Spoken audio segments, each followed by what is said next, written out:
karunungan. Kung tayo ay bata pa,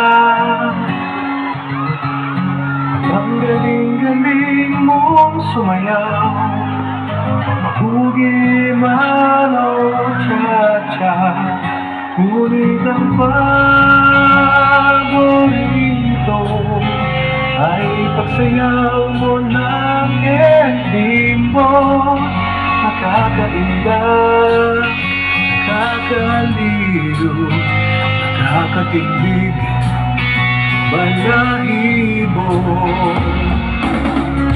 Pagkagaling sa eskwela ay diretso na sa inyo.